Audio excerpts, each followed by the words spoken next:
This is the file I'm going to be using to create the final proxy mesh. I have isolated the clothing and hidden the parts that I don't need on a layer. So in this layer over here, I have the belt loops and the stitching and the logo. I don't need them to create the proxy mesh, so they're gonna remain on this layer. I'm going to be using Maya's quad draw tool right there with live surface. I want to get a proxy mesh that does a very good job of approximating the silhouette of the clothing. This will help me to get a better quality wrap between my proxy and final clothing mesh. Before we get started, I'm going to turn on the color because this gray thing is too boring to look at. And I'm going to combine these meshes into singular meshes so that I can turn them into a live mesh with one click. So I'm going to start with the shorts, select all the shorts, and I'm going to go Shift P to get it out of its group, and go under the modeling menu and go mesh, combine, combine right there. Okay, so it makes it a single mesh. And then I'm going to do the same with the top. It has these number of pieces.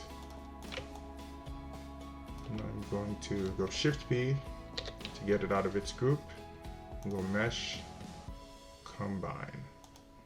Okay, so yeah, now we're ready to start using live mesh.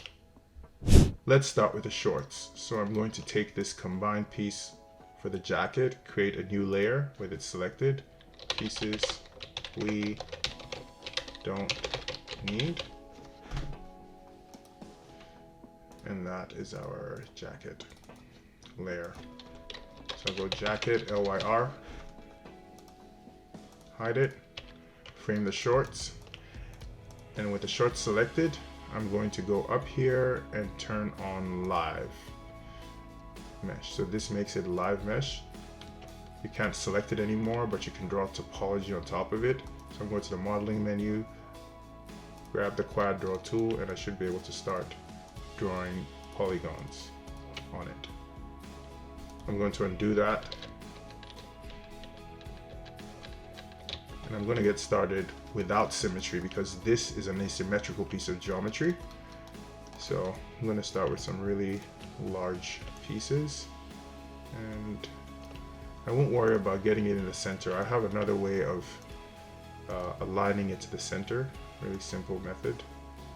I'm going to go with some really large pieces initially. Just click with the left mouse to get points on the surface and hold down Shift to fill in those points. You can also hold on Tab and drag, make sure you're on the edge, and hold on Tab, you can drag out edges. I'm going to go like this. Try to hold down Tab, drag to get this little crevice. Sometimes you get this type of misbehavior. You get stuck behind the mesh. Becomes very difficult to manage.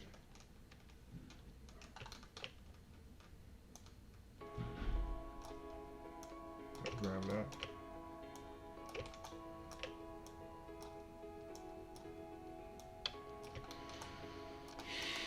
Okay. I'm going to try to chart this path. It's a very thin strip. I'm going to put too many polygons on there. As I said, I'm just trying to get like a blocked out copy of the proxy, and then I will define it a little bit more.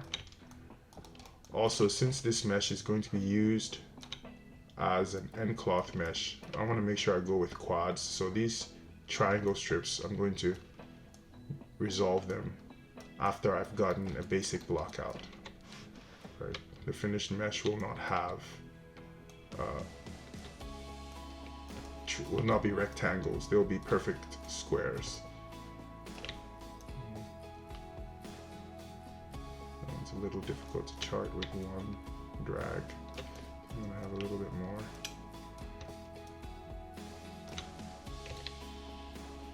Okay, makes it a little tough. Okay, connected that. It's very tough. I'm gonna get some help by starting a new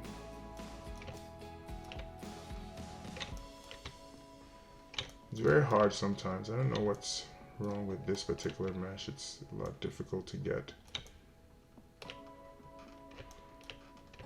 these edges, especially when you're going with large pieces like this. They become a lot more difficult to select.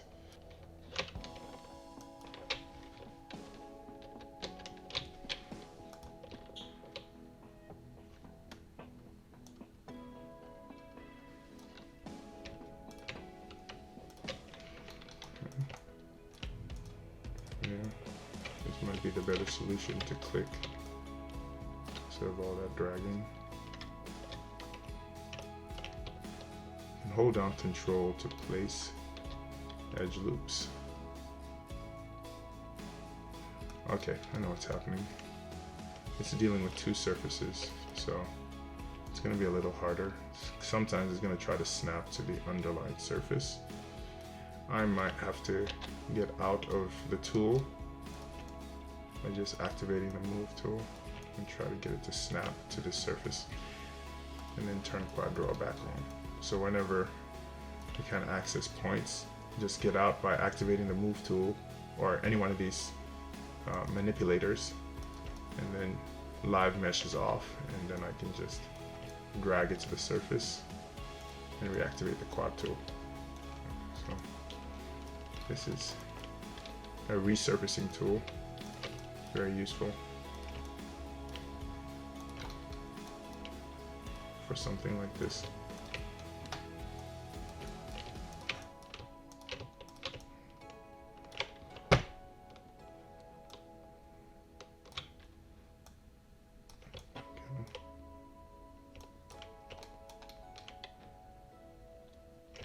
That's another one. I'm going to activate the move tool. 4 to find it, it's right there. Drag it to the surface. And hit 6 to go back into shaded mode, and then return to the quad tool. Alright.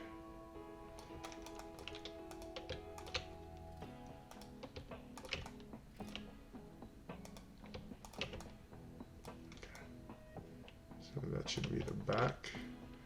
I think it's a good idea to put one edge loop here. I'm going to hold down Control, middle click to get the edge loop right in the center. I'm going to go like that, put that over there. And in preparation to go around this really detailed area, I'm going to split that into two. That should be a good amount done.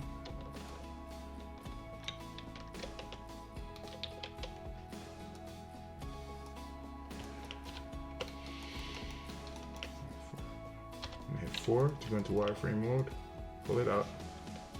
6 to get back to shaded mode. Now it should be accessible.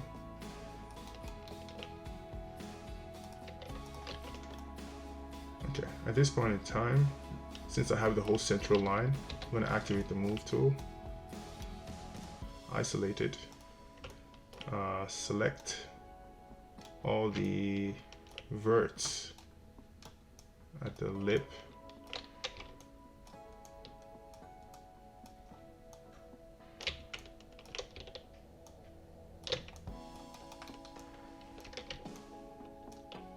so it's all the verts at the lip,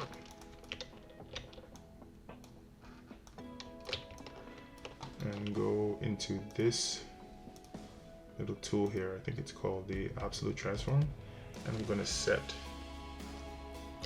all this to 0, so it snaps to the 0 position in X.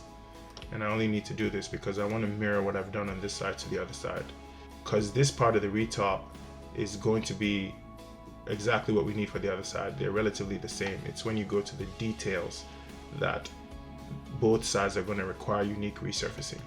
So with this selected, I'm going to right click and go to mirror. Make sure I'm mirroring across the X axis. Make sure it's combined with original geometry, and hit apply. That's too close. I'm going to use a custom value here so that it doesn't pull these points. These points are a little too close, so they're being merged. So I'm going to activate custom and pick a small value and Yeah, it's already, the default value of 0.001 is good. Okay, so once I have it merged, I can unisolate and take this mesh and turn it back into a quad mesh. And now I should have geometry for the other side, which still has to be edited to ensure that it can accommodate the difference in geometry on either side.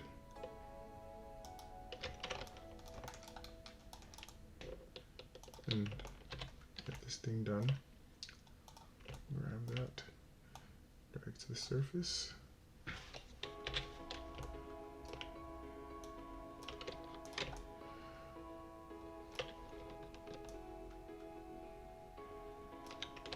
And drag that. For this part of it, I want a planar surface. I don't want any articulation with the nCloth of these 3 strands. It's just not needed. On this side, I do want to have individual strips for each and every one of these because they're supposed to be moving, because they're hanging out. But this one, the way it's tucked in, I'm not going to benefit from having the nCloth simulate that as individual pieces. So I'm just going to use a planar surface over there.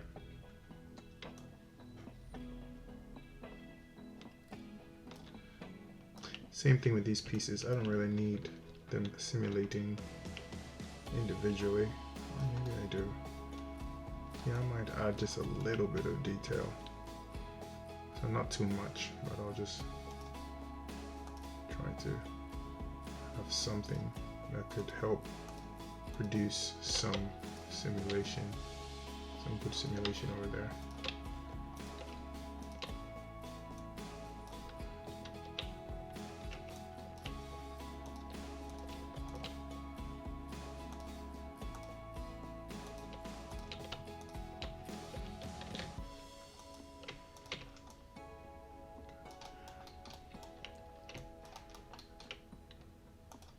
It's going to be a lot denser just to get all this information. Get a good approximation of the mesh. So I'm going to have to ensure that I produce enough geometry up here to receive all this dense geometry.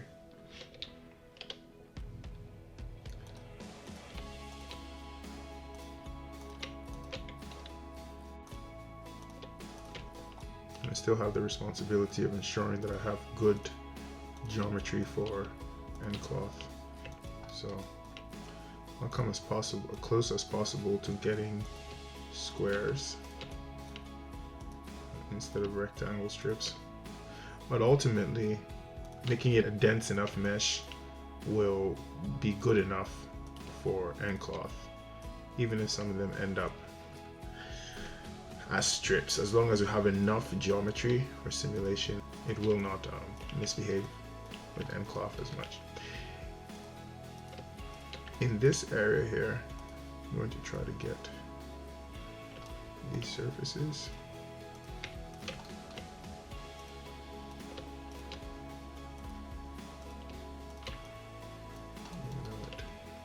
Super thin. I definitely need this to simulate as loose hanging fabric.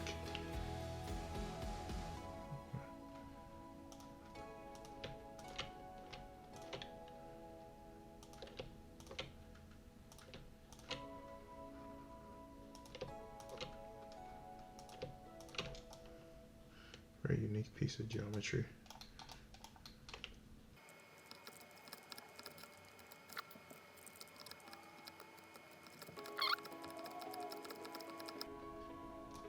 Key here is just to try to get as good of an approximation as possible, so you get a good raptor form.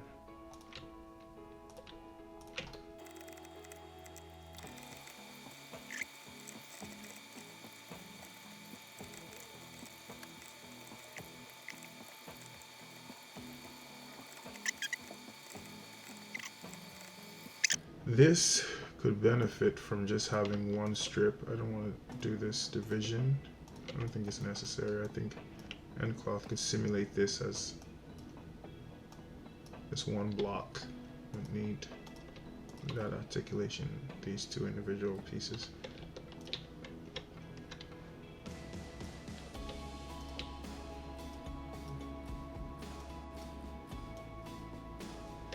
Applies here.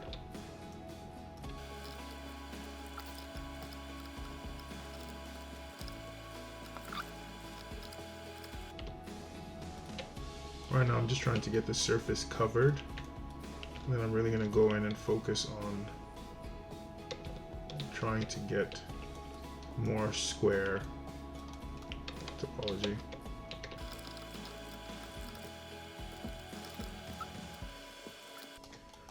I'm going to pause the video so I can resurface the rest of this ruptured fabric and then come back so that I can work on connecting it to this larger mass that I started with. Ruptured fabric resurfaced.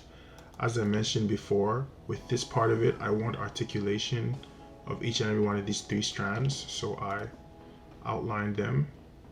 If I isolate, you see what the geometry is looking like so far. And now what I'm going to do is connect it to this larger mass. I'm going to route as many edge loops as I need to connect all this dense geometry I've created here.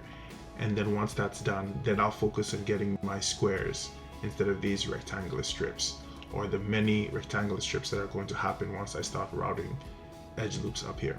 So I'm going to start here, and here I'm going to count on the rerouting to kind of outline this detail. I think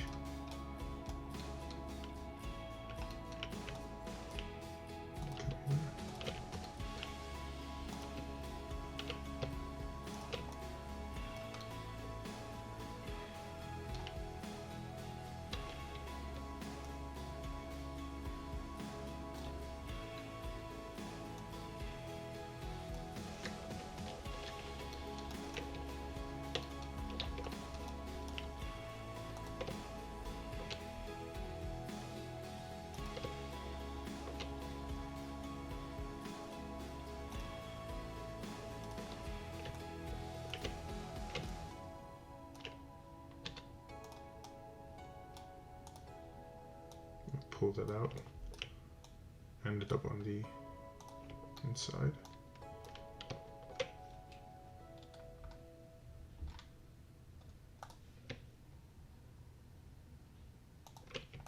Okay, there.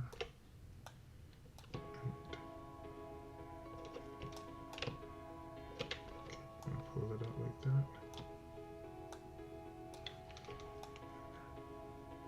In this area, I also did what I did on the other side, where I don't want articulation of this little gap, so I'll just use one plane over there. Okay, let me see where to start. I'm gonna get a little bit more of this. Some big, large shapes.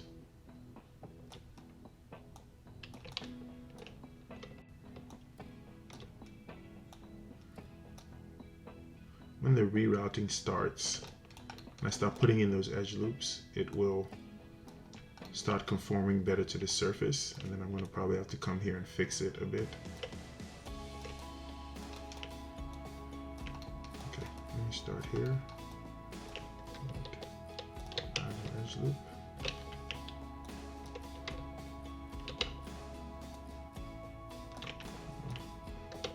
Add an edge loop. This all the way around.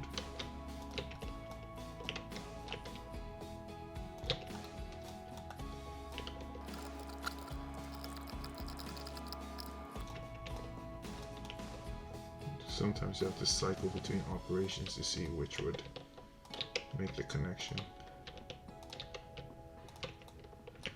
Once again, I'm holding Control to add edge loops, and then shift clicking to get the polygon drawn.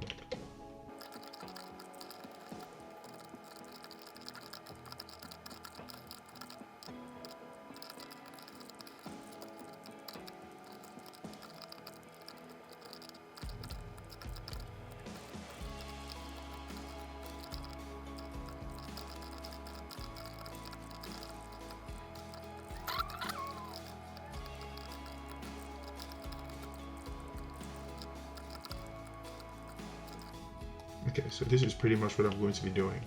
Now that you've seen what I'm going to be doing all the way around, I'm going to pause the video again, finish the connection, and come back once the ruptured fabric is completely connected to this larger mass, and then we'll start to go in and turn these strips into squares and refine the geometry better in preparation for the next step. Okay, so I managed to finish the resurface.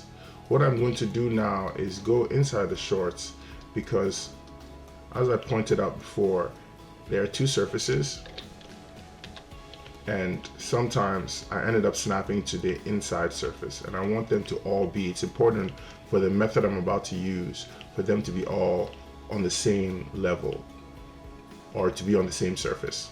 Okay. So I'm going to take these in chunks and snap them forward to the outer surface. I'm going to be using an extrusion technique shortly to get this resurfaced mesh to the central part of the thickness. So I just want to make sure everything is on the outer mesh.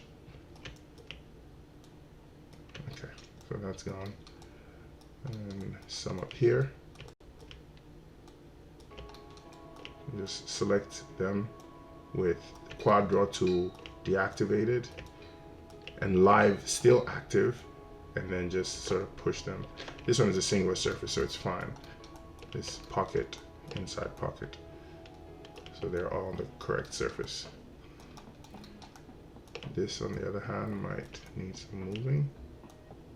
Yep. Yep, get them out to the surface. All right. Same here. Okay. And there. This is a single surface, so we're good. Let me see if there's any more. Some at the bottom here. And there's a bit of a mess being made, but I'm going to resolve it with some smoothing.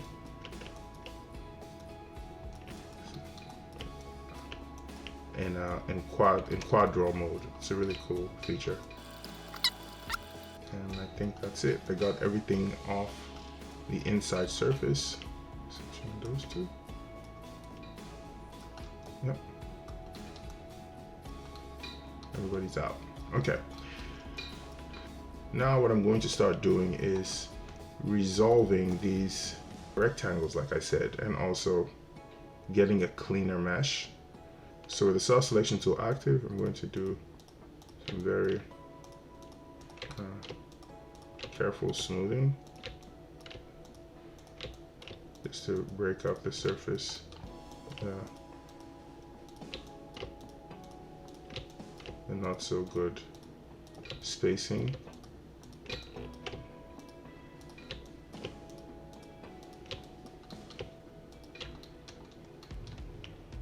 For this part, I'm going to move it manually.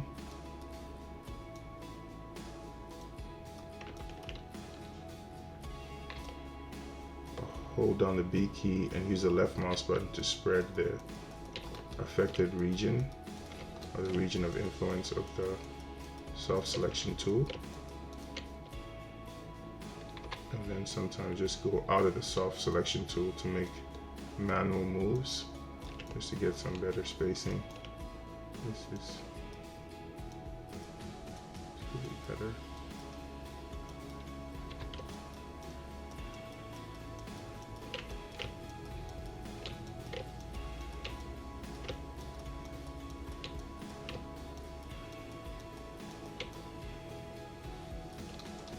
Like these pieces were left out. Get them to the surface. So are these guys.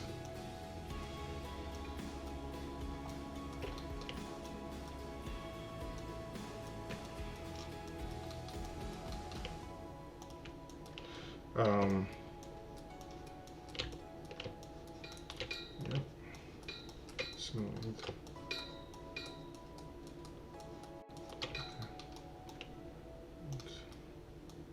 Use the soft selection tool to try to get it as close to the lip as possible.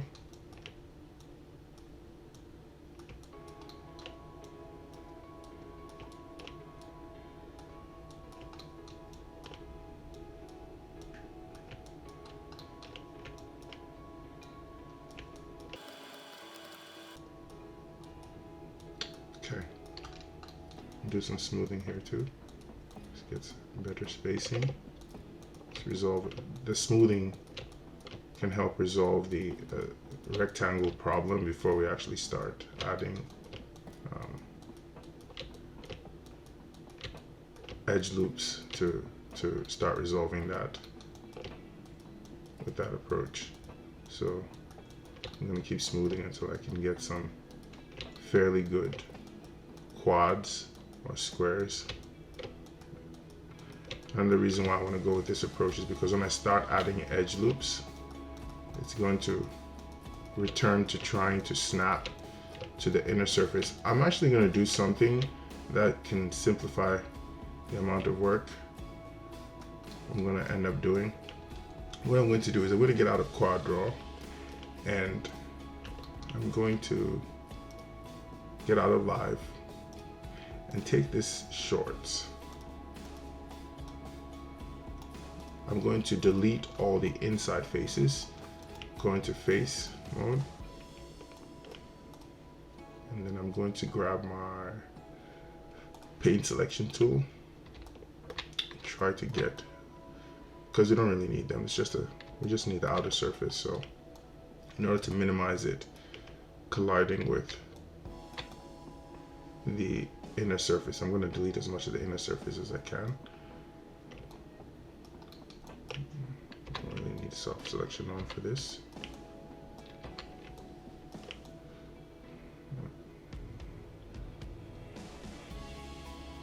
Okay, so I'll grab some of these.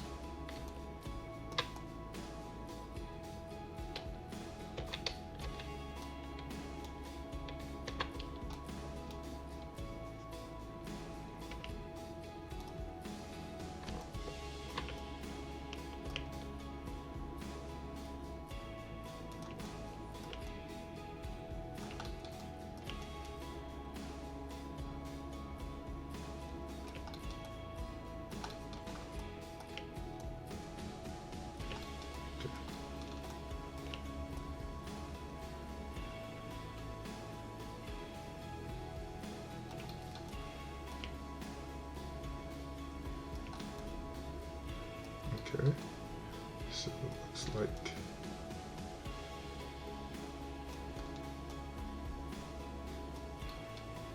alright, so that's the first selection. Now I'm just going to delete it, and I'm going to further isolate that specific piece because there's some other pieces here that are single-sided. I don't want to end up deleting them. I need this outer surface, just need to get rid of the inner surface for this particular geometry island, this one. So I'm going to isolate that specifically. Yeah, and now I should have a better painting experience without worrying about getting any of the other pieces that are single-sided. And this isn't the final clothing, so I'm not really breaking anything.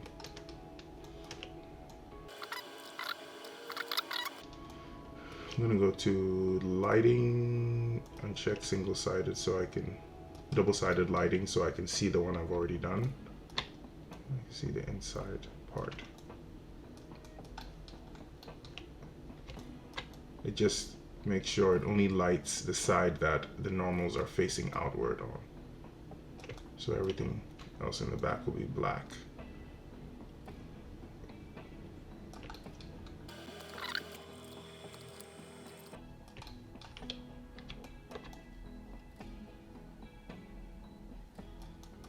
I'll get that shortly. If you just saw me and painting the other side, our main surface.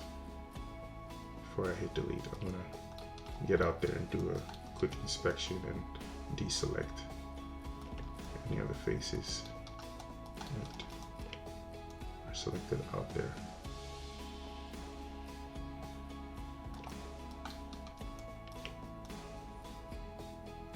I should have done this before I started the process, but oh well.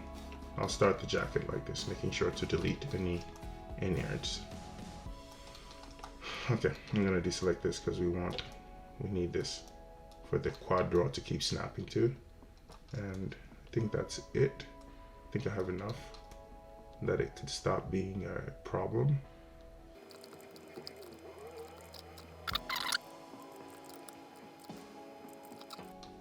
Okay, so I'm going to hit delete. And I think I got rid of everything on the inside. Back to making it a live mesh. And get back into quad draw. Should be good now. I'm gonna isolate the quad draw mesh, see what it's looking like.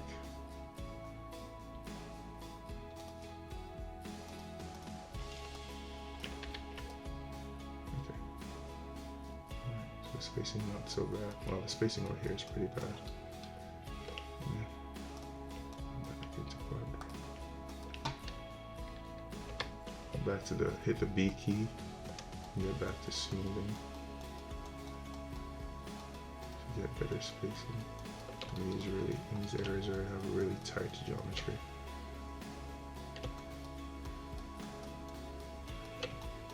That fixing manually.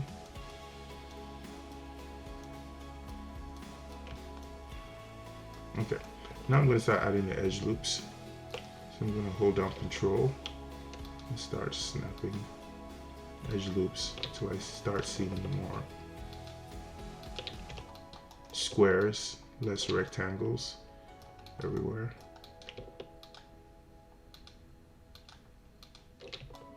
And these are coming really close to being squares. It doesn't have to be perfect, but I want to do as much of it as possible. Okay, I'm gonna go back to smoothing some of this area.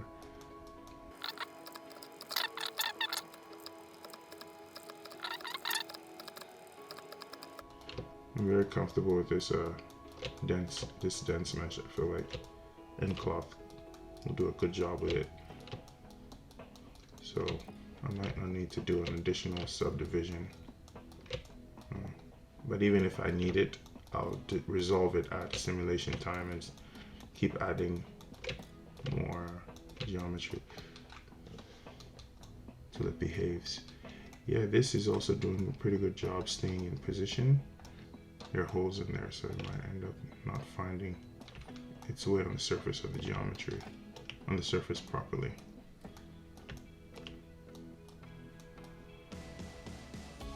Alright, I think that does it.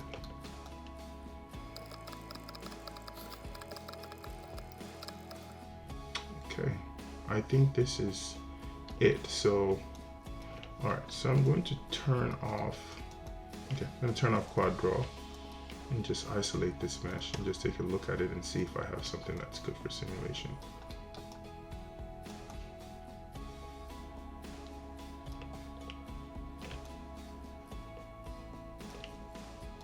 I want to fix some of these errors. I hate when it gets this transparent when there's nothing behind it. But yeah, I think that's good. Yeah, it's pretty good. All the way around, it's looking good.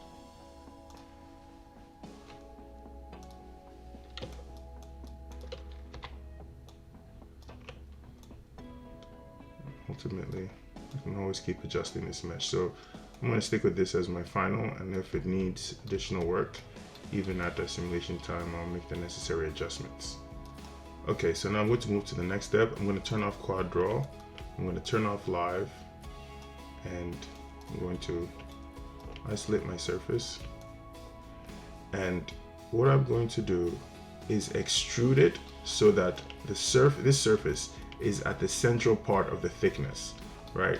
nCloth has a thickness feature for collision that I want to be able to use to extend the collision surface an even amount from the central part of the mesh to the outer side of it and the inside of it. So this mesh being on the upper surface is not what I want. I need it to be sort of the halfway point between the thickness. So to do that, I'm going to duplicate it first. This is my original resurface. I'm going to duplicate this mesh, hide the original, call this one intrusion, And with the entire thing selected, this should work fine. I'm going to turn the original mesh back on. And I'm going to go to the modeling menu and do an extrusion right there. I'm going to select this, hit extrude. Right, I'm going to come over here and just push the extrusion just to get a little bit of thickness, about that much. Okay. I'm gonna go around and inspect it to see if it did a good job everywhere, because there's a lot of these little pieces. Yeah, it seems to have pushed it a good amount. So now that the intrusion selects the exact surface that I want, so I don't need the rest of it. So I'm going to go select inverse selection. Oh, wait a minute, let me deactivate that first. Go select inverse. Oh, come on.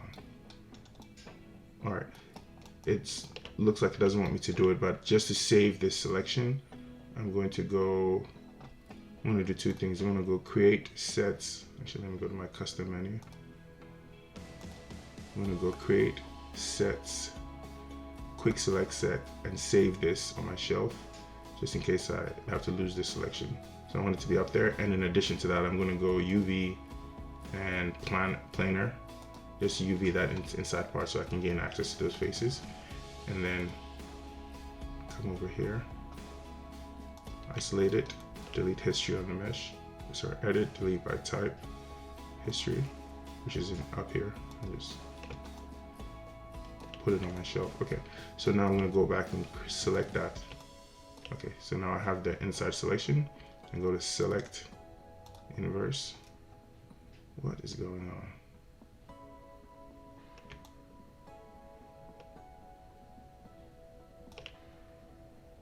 Let me read the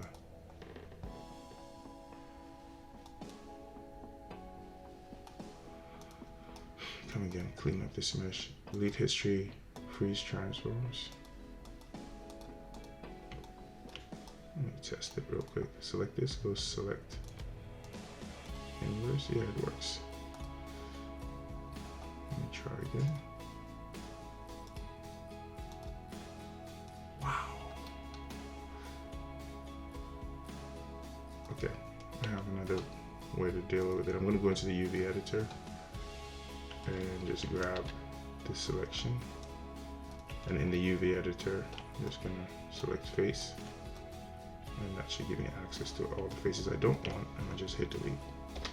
Okay, so now we have the surface that we do need in the central part of the thickness, and that's it. This is going to be our simulation proxy. I'm going to do the history on it one more time, freeze transforms just to be sure, and export it. I'm going to export it in preparation for the main scene. Export selection. I'm going to export it as an OBJ.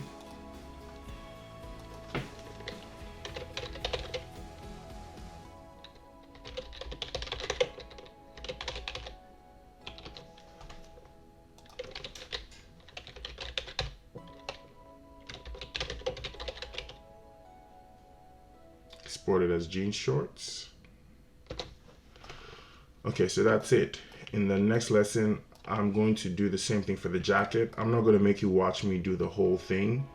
I'm just going to record the important parts so I can give you notes on what changes I'm making, because the jacket also has a unique makeup.